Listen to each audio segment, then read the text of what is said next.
Good morning, dear students. Hope you all are fine. Before summer vacations, you were studying the chapter Advanced Features in LibreOffice Calc. In that, you have covered the topics LibreOffice Calc, Formula and Function, Absolute Relative and Mixed Cell Reference. But today, we'll start with Absolute Relative and Mixed Cell Reference, that is cell reference, so that this topic is revised and it is more clear. So, starting with what is cell reference? We have already learned that every cell in a worksheet has a unique address, also called cell reference, which is identified by a specific column letter and a row number of the cell. हमें पता है कि worksheet का हर cell का एक unique address होता है जिसे हम कहते हैं सेल रेफरेंस, और इस सेल को हम आइडेंटिफाई करते हैं कॉलम लेटर और रो नंबर से. There are 3 types of cell references: relative reference, absolute reference and mixed reference. So now we will start with its first type, that is relative reference or relative cell reference. We have seen in previous class that while copying the formula, Calc modifies the cell references.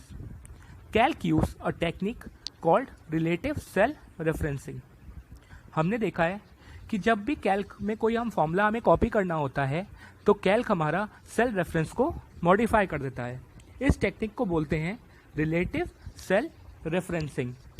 For example, जो image आपको अभी video में दिख रही है उसमें हमने formula use किया है is equals to B5 into C5. That means हमें B5 की मल्टीप्लाई C5 में करनी है. तो हमने डाला, उसे टाइप किया फॉर्मूला बार में और हमारे सामने उसका रिजल्ट आ गया. यही फॉर्मूला हमें आगे के ही सेल्स में कॉपी करना है. For example, B6 into C6 निकालना है, B7 इंटू C7 निकालना है और आगे तक निकालना है. तो हम बार बार फॉर्मूला टाइप करने की बजाय उस सेल के एंड में, उस रिजल्ट के एंड में जाएंगे, प्लस का साइन अपीयर होगा और उसे हम ड्रैग कर देंगे जहां तक हमें वो फॉर्मूला चाहिए. अब हमारे सामने उनका रिजल्ट एंटर की दबाते ही आ जाएगा. अब हमने ये चेक करना है कि क्या हमारा रिजल्ट जो आया है वो सही है क्या. तो फॉर एग्जाम्पल, हमने देखिए, आप वीडियो में देखिए तो आपको जो इमेज दिख रही है उसमें हमने फॉर एग्जांपल चेक किया कि B7 इंटू C7 का जो रिजल्ट आया है क्या वो इसी फॉर्मूले का यूज करके आया है या कहीं B7 की मल्टीप्लाई कहीं C5 से तो नहीं हो गई, या हमारे कैल्क ने गलत आंसर तो नहीं दिया.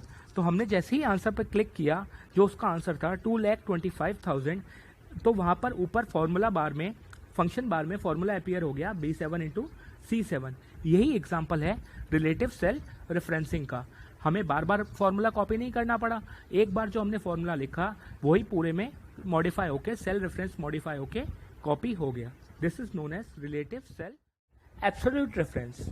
सो while copying formula, if calc does not change cell references and make it constant at that time, calc use absolute cell referencing. क्या होता है, अगर किसी फॉर्मूला को कॉपी करते टाइम अगर कैल्क सेल रेफरेंस चेंज ना करे, उस सेल रेफरेंस को चेंज ना करे और उसे कांस्टेंट कर दे, तो वो एब्सोल्यूट सेल रेफरेंसिंग का यूज कर रहा है.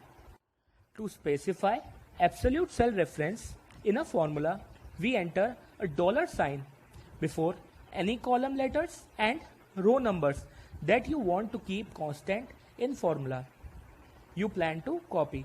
जब हम कोई फॉर्मूला कॉपी करते हैं और उसमें हमें सेल रेफरेंस कांस्टेंट चाहिए, दैट इज हमें एब्सोल्यूट सेल रेफरेंसिंग यूज करनी है, तो हम उस कॉलम लेटर या रो नंबर के आगे डॉलर साइन का यूज करते हैं. फॉर एग्जाम्पल, जो इमेज अभी आपकी वीडियो में आ रही है उसमें हमने यूज किया है B5 इंटू $C$5. तो ये एग्जाम्पल है एब्सोल्यूट सेल रेफरेंस का. This is an example of absolute cell reference. A formula using the absolute cell reference $C$5 instructs calc to keep the cell reference C5 constant, that is absolute, in the formula as it copies it to the destination area. अब हम $C$5 का use इसलिए कर रहे हैं क्योंकि हमें C5 cell को कांस्टेंट करना है उस फॉर्मूले में. हमारा फॉर्मूला कॉपी होगा, उसमें C5 हमारा कांस्टेंट रहेगा. एक आपको एग्जांपल देता हूँ, उससे आपको बिल्कुल ये क्लियर हो जाएगा।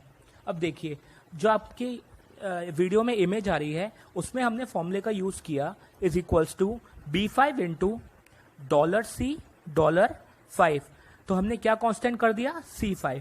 तो हमने ये फॉर्मूला जब यूज किया तो हमारा B5 इंटू $C$5 का रिजल्ट हमारे सामने अपीयर हो गया एंटर की प्रेस करते ही। उसके बाद हमने ये बाकी सेल्स में भी यही फॉर्मूला यूज करना है। तो हमने क्या किया, उस सेल के एंड में गए, प्लस बटन अपीयर हुआ, उसे ड्रैग किया जहां तक हमें ये फॉर्मूला कॉपी करना है। तो हमारे सामने मल्टीप्लाई होके रिजल्ट सामने आ गया। अब हमने चेक करना है कि क्या हमारा रिजल्ट ठीक आया है। B6 की भी मल्टीप्लाई C5 से हुई है क्योंकि हमने C5 को कांस्टेंट रखा है $C$5 लिख के फॉर्मूला में। क्या B6 की मल्टीप्लाई भी C5 से हुई है? क्या B7 की मल्टीप्लाई भी C5 से हुई है? सिमिलरली क्या B8 की मल्टीप्लाई भी C5 से हुई है? तो हमने रिजल्ट चेक करने के लिए टोटल वाले कॉलम में चेक किया। फॉर एग्जांपल हमने B8 वाले कॉलम में चेक किया, तो हमने उसके आंसर पे क्लिक किया तो हमारा फंक्शन बार में फॉर्मूला अपीयर हो जाएगा B8 into $C$5। That means हमारा C5 जो था वो एब्सोल्यूट हो गया, उसे कांस्टेंट कर दिया गया और सारी ही B कॉलम के सारे डिजिट्स की मल्टीप्लाई C5 से हुई और हमारा रिजल्ट सामने आ गया। So this is known as absolute cell referencing. Now coming to our next topic, that is mixed reference, third part of cell referencing. So what is a mixed reference? A cell reference with only one dollar sign either before a column or the row is called mixed cell reference. जब हम या तो रो के आगे या फिर column के आगे डॉलर साइन का यूज करते हैं तो वो होती है मिक्स सेल रेफरेंस।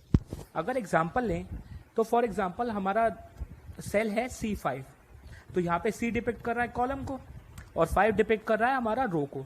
तो हम यहाँ पे ले सकते हैं $5 भी और ले सकते हैं $C5। तो so if we take $5, the column reference changes when you copy the cell to another column because it is relative, but the row reference that does not change because it is absolute.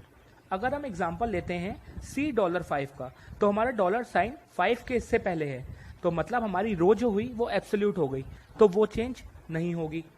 लेकिन हमारा column change होगा क्योंकि उसके आगे dollar sign नहीं है। But if we take example of $C5, then the column reference does not change because it is absolute. अब हमारा डॉलर साइन C के सामने आ गया तो हमारा कॉलम जो है वो एब्सोल्यूट हो गया, तो वो चेंज नहीं होगा। लेकिन हमारा रो रेफरेंस चेंज करेगा जब हम अपने फॉर्मूला को आगे दूसरे सेल्स में कॉपी करेंगे क्योंकि हमारी रो रिलेटिव है, उसके आगे डॉलर साइन नहीं है। तो देखिए, एक ही फॉर्मूले में हमने एक चीज को एब्सोल्यूट कर दिया, मीन्स या कॉलम को या रो को एब्सोल्यूट कर दिया और दूसरे को रिलेटिव कर दिया। So this is known as mixed reference. तो एक एग्जांपल लेते हैं। जो वीडियो में आपको दिख रहा है हमने फॉर्मूला यूज किया है, ध्यान से देखिएगा, $B5 इंटू $C$5। तो पहले हमने B5 में क्या किया, उसके कॉलम को हमने एब्सोल्यूट कर दिया और रो को रिलेटिव बना दिया क्योंकि रो के आगे डॉलर का साइन नहीं है, डॉलर का साइन तो B के आगे है।